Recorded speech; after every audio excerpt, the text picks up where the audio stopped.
Kottayam Manimala police സ്റ്റേഷനിൽ നിന്ന് ചാടിപ്പോയ POCSO case പ്രതി പിടിയിൽ. കാനം സ്വദേശി വൈശാഖിനെയാണ് പുലർച്ചെ കാനത്ത് നിന്ന് പിടികൂടിയത്. ഇന്നലെ വൈകിട്ടാണ് പ്രതി പോലീസിനെ വെട്ടിച്ച് ചാടിപ്പോയത്. മിഥുൻ അയ്യപ്പനുടെ വിവരങ്ങളുമായി. മിഥുൻ, എന്തൊക്കെയാണ് വിശദാംശങ്ങൾ?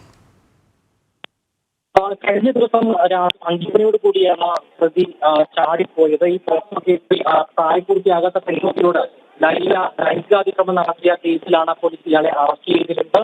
പിന്നീട് കോട്ടയം മണിമല പോലീസ് സ്റ്റേഷനിൽ എത്തിക്കുകയായിരുന്നു. ഈ കാനം സ്വദേശി വൈശാഖാണ് പോലീസിനെ വെട്ടിച്ച് തടഞ്ഞത്. ശുചിമുറിയിൽ പോകുന്നതായി പറഞ്ഞ് പുറത്തിറങ്ങിയ ഇയാൾ പിന്നീട് മുങ്ങുകയായിരുന്നു.